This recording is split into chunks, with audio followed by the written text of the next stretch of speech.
Здравствуйте, друзья! В эфире «Геоэнергетика Инфо». С вами Радайкин Максим и мой сегодняшний собеседник Александр Фролов. Здравствуйте! Здравствуйте, здравствуйте. Канада обыграла США на их же поле, или враг моего врага, мой друг. Канада вышла вперед по поставкам нефти в Китай, обогнав Соединенные Штаты Америки. Александр, что же это такое происходит? Ведь у нас США нефтюшкой-то торгуют. Для понимания ситуации давайте разберемся, что ж там с Канадой. Канада это довольно крупный производитель нефти, это довольно крупная нефтедобывающая страна, занимающая там порядка четвертого места в мире по объемам добычи, при том, что, ввиду довольно скромного, опять же, исходя из территории, исходя из роли в качестве производителя нефти, исходя из того, что там довольно скромное население, потребление нефти относительно невелико, и значительная часть того, что они добывают, отправляется на экспорт. Основные поставки идут в Соединенные Штаты Америки, которые являются, пожалуй, крупнейшим потребителем нефти на планете Земля и одним из крупнейших импортеров. Притом Соединенные Штаты до сих пор являются довольно крупным нетто-импортером нефти. И, правда, если сравнивать с Китайской Народной Республикой, то вот именно по показателю нетто-импорта они Китаю значительно уступают. Китай все-таки является крупнейшим импортером, крупнейшим нетто-импортером и крупнейшим, собственно, не то чтобы Китай что-то на экспорт там сильно отправлял, но раз уж мы про нетто-импорт в Соединенных Штатах заговорили, то надо и про Китай это обозначить. Так вот, это крупнейший импортер и второй по величине потребитель нефти на планете Земля после Соединенных Штатов Америки. То есть, если Штаты сейчас потребляют где-то 20 миллионов баррелей в сутки, то Китай потребляет где-то 16 с небольшим миллионов баррелей в сутки. Этот объем растет. По прогнозу ОПЕК он должен увеличиться примерно на 250 тысяч баррелей в сутки в течение 2025 года. Притом этот прогноз является довольно консервативным. То есть, если мы будем подходить к вопросу о поставках в Китай, уж извините, сейчас отскочим от Северной Америки в Китай, если будем подходить к вопросу о импорте в Китай и о потреблении нефти в Китае, то мы должны будем заметить следующее. Китай, во-первых, это крупнейший растущий рынок. Более того, это крупнейший определяющий настроение в мире рынок. То есть, если какие-нибудь Соединенные Штаты, Саудовская Аравия, Российская Федерация, здесь же в этом списке, влияют на мировой рынок как скорее производители нефти, то вот китайская экономика, Китай влияет на мировой рынок как потребитель. И все, что происходит в Китае с точки зрения потребления нефти, тут же отзывается в нефтяных котировках. Снижаются темпы роста потребления, о боже мой, в мире все будет очень плохо, нефть никому не будет нужна, цены падают. Наращивает Китай темпы роста спроса. Ура, здорово, нефти будет не хватать, цены растут. Российской Федерации как производителю нефти, разумеется, второй вариант несколько больше греет душу, чем первый. Вот.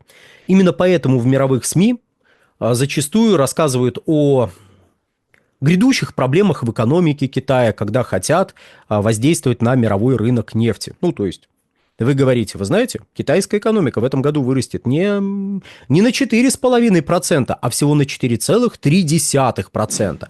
А это значит, что темпы роста спроса на нефть там резко сократятся, а тем более тарифные войны, тем более вот это противостояние, тем более там еще и города-призраки, многомиллионные города-призраки по всему Китаю понастроены. В общем, экономика близка к смерти. Обратите внимание, сейчас нужно всем быстренько избавляться от своих нефтяных фьючерсов, потому что они никому не будут нужны, дорогие друзья. Обратите на это внимание. Все обращают внимание, действительно, цены падают. Вот, поэтому вопрос о поставках в Китай, вот по всему ранее сказанному, поставки в Китай являются, пожалуй, одним из наиболее болезненных, наиболее интересных и наиболее часто описываемых в мировых СМИ. Собственно говоря, вот и мы тут с вами, как маленькое мировое СМИ, маленькое такое крошечное, незаметное мировое СМИ, мы с вами сейчас как раз обсуждаем, в общем-то, тему поставок в Китай. А вот теперь возвращаемся в Северную Америку и присмотримся внимательнее к Канаде. Канада экспортирует, порядка там 200 миллионов тонн нефти в год. Еще раз, основной покупатель у Канады были и остаются Соединенные Штаты. Это основной покупатель. Более того, из всего импорта в Соединенных Штатах нефтяного 50% занимает конкретно Канада. Все остальные игроки – это оставшаяся половина. И при этом текущее противостояние вроде как заставляет более пристально смотреть, а что же будет делать Канада, может, она начнет разворачивать свои нефтяные поставки на другие рынки, но мы на этом канале, и, кстати, и на сайте, и на портале Инфотек, заходите, читайте, много интересных статей публикуем. Так вот, обращали внимание на следующее. Возможности Канады по перенаправлению своих нефтяных потоков очень-очень-очень сильно ограничены. Ввиду того, что просто там нет соответствующей инфраструктуры. Наверное, мы ошиблись. Наверное, мы были неправы, но ведь, новость. Канада обыграла Соединенные Штаты, она увеличила поставки в Китай и сейчас обгоняет Соединенные Штаты на китайском рынке. Все, Канада справилась. 200 тысяч баррелей, более 200 тысяч баррелей в сутки Канада отправляет в этот самый Китай. Проблема вот в чем. Как, собственно говоря, мы на этом канале говорили, и в других СМИ, где мы выступали, мы говорили об этом. Канада, конечно, старалась диверсифицировать экспорт нефти, направление экспорта нефти. Канада, конечно же, старалась поставлять не только в Соединенные Штаты, но и в другие страны, тем более, что Китай – это действительно очень привлекательный рынок, о чем было недавно сказано. Но Канада еще в 2024 году расширила мощности своего нефтепровода, который позволяет на Тихоокеанское побережье доставлять чуть более 900 тысяч баррелей в сутки. И все. Основные поставки Канады все равно завязаны на Соединенные Штаты. И по большому счету Канада уже к началу торгового противостояния вышла на те объемы поставок в Китай, по поводу которых сейчас вдруг неожиданно возникла сенсация. Возвращаемся в самое начало этого ролика и удивляемся тому, как удивительно рождаются сенсации. Вот, пожалуйста, смотрите, Канада смогла. Так она смогла в 2024 году. Она в 2024 году в мае запустила эти мощности, расширив нефтепроводную систему в сторону Тихоокеанского побережья. Просто основные мощности у нее до этого были в основном на восточном побережье сконцентрированы, и, понятно, оттуда поставлять в Китай, мягко скажем, далековато. А тут Тихоокеанское побережье, пожалуйста, Китай рядом. Понятно, что рядом это все относительно, знаете, когда на глобус смотришь сверху, все рядом. В реальности, конечно, это немножечко все равно долго доставляет, но, пожалуйста, вот Китай, пожалуйста, мы на этот рынок ориентируемся, тем более Китай, как бы кто чего ни говорил, это рынок растущий. Про Соединенные Штаты мне особенно нравится говорить в контексте поставок в Китай, в контексте поставок в Индию, потому что периодически у нас возникают новости в стиле Китай, даже Индия, допустим, чтобы уж про один только Китай не говорить. Индия отказывается от российской нефти и переключается на американскую.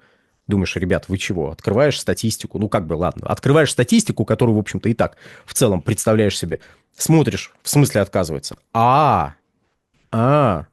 Знаете, закупки из России были сокращены с 1,5 миллиона до 1,4 миллиона баррелей, а закупки из США были увеличены с 60 тысяч до 150 тысяч баррелей в сутки. Такого рода, знаете, сенсации. Опять же, к вопросу о неожиданных сенсациях. Если вы читаете мой телеграм-канал, я даже выкладывал 2 новости за март 24 и за март 25 года у себя там. Телеграм-канал называется «Нефтегазовая игра». Подписывайтесь. Так вот, и там 2 новости. Индия отказывается от российской нефти. Реально, март 24, март 25. Одинаковая новость. И с одинаковыми выводами, что, смотрите, нарастили закупки из США. Вот. А почему нарастили закупки из США? Так получилось. Знаете, вот так получилось. Если посмотреть на графики поставок из Соединенных Штатов в Китай, если посмотреть на графики поставок из Соединенных Штатов в Индию, ну, то есть на наиболее быстро растущие рынки. Откуда Индия тут взялась? Потому что Индия, как и Китай, является быстро растущим рынком. Не столь стремительно, как Китай. Но, тем не менее, Индия – это, пожалуй, третий по объемам в мире потребитель нефти. То есть, когда мы говорим, что Канада куда-то туда вот пытается в Азию выйти, она не только на Китай пытается ориентироваться. Она пытается ориентироваться на другие быстро растущие рынки, в частности, на тот же самый рынок Индии. Просто возможностей поставлять сейчас у той же Канады немного. А Соединенные Штаты, которые вступили в очередное торговое противостояние с Китаем, еще и снижают возможности для своих компаний продавать нефть в Китае. И в этом смысле, когда видим сенсацию, Канада поставляет больше, чем Соединенные Штаты в Китай. И чего? И чего? Извините. Вот долго-долго-долго мы сейчас, долго-долго я проговаривал что-то вот все на эту тему, а теперь вопрос, и чего? Ну, за какой-то месяц американские компании, которые занимают крошечную долю на рынке Китая, поставили меньше нефти, чем канадские компании, которые тоже, мягко скажем, не блещут на этом рынке. Это, знаете, такое, там прошел чемпионат мира, там Россия, Саудовская Аравия по поставкам в Китай. А тут рядом маленький чемпионат, знаете, юниоров. США, Канада, и вот они друг с другом там борются. Ух, прям интересно, знаете, малыши такие прям буцкаются. Надели шлемы, надели, значит, тут защиту, и такие бумс. Нет, это очень мило выглядит со стороны, просто как бы внимание, которое этому факту уделяется, несколько чрезмерное. С другой стороны, смотрите, вот чрезмерное внимание уделили, а мы ролик записали. Красота. Если вам, кстати, понравилось, то можете лайк поставить. Если не понравилось, ну что ж, можете поставить дизлайк, но мы не одобряем. Мы вот прям не одобряем. Хотя помешать вам, конечно, не можем поставить лайк этому видео. Так вот, завершая эту всю мысль, я замечу следующее. Слишком много внимания в общей вот этой... Слишком много внимания уделяется в мировых СМИ, а от этого и в наших СМИ, потому что новости перепечатываются бездумно чаще всего. Очень много внимания уделяется движениям из Канады и из Соединенных Штатов. Очень много внимания уделяется событиям, которые связаны с Канадой, Соединенными Штатами, Китаем, Индией. Зачастую без понимания контекста, в котором какие-то телодвижения совершаются, разумеется, тяжело понять, что обсуждается на самом деле вещь. Ну, вот вроде вот буцкаются малыши, вот у них тоже чемпионат, они вот тоже там кого-то лупят. Это такого уровня новость. И главная проблема сегодня, как мне кажется, заключается в том, что из-за огромного потока этих новостей, этих дутых сенсаций, высосанных, я даже не знаю, из какой вот части мироздания, не просто у широкой аудитории возникает, знаете, такой некоторый крен из серии «Господи, там такие ужасные вещи происходят», а там, обычно какая-то возня, которая, знаете, статистическая погрешность какая-то побежала туда, а статистическая погрешность побежала сюда. Зачем это обсуждают? Ну как, всем интересно. И действительно всем интересно. Вот мы ролик-то записываем, то есть, тут чего делать? Да, всем интересно, вот. Еще раз, если вам интересно, поставьте лайк. Вот. Но проблема не в широкой аудитории. Проблема в том, что подобного рода поток новостей, поток дутых сенсаций сбивает прицел рынка, сбивает прицел участников торгов. Любая новость такого рода приводит в движение, котировки. Они то снижаются, то повышаются. И вот это снижение и повышение вообще не связано ни с какими объективно существующими показателями. Нет, не совсем прав. Разумеется, поставки в Китай – это объективно существующий показатель. Поставки из Канады в Китай, из Штатов в Китай – это объективно существующий показатель. Но без контекста, в который этот показатель вписан, ценность этого показателя близка к нулю. А если вы слишком часто будете про этот показатель говорить, то его ценность в глазах читателей, слушателей, потребителей информации будет несоизмеримо выше его реальной ценности. И поэтому важно понимать, в каком контексте происходит вот эта вся возня. Ну, вот как-то так. Вот мы на этом канале пытаемся задавать тот самый контекст. На сегодня, дорогие друзья, все. Александр, большое спасибо за комментарий. Друзья, подписывайтесь на телеграм-канал Геоэнергетика Инфо, подписывайтесь на телеграм-канал Александра Фролова. Ссылки будут в описании и закрепленном комментарии. Там же будут реквизиты для желающих финансово поддержать наш проект, чтобы мы и дальше также бодро вещали на всех площадках без монетизации. Спасибо. До новых встреч. Да, дорогие друзья, все, всего хорошего, до свидания.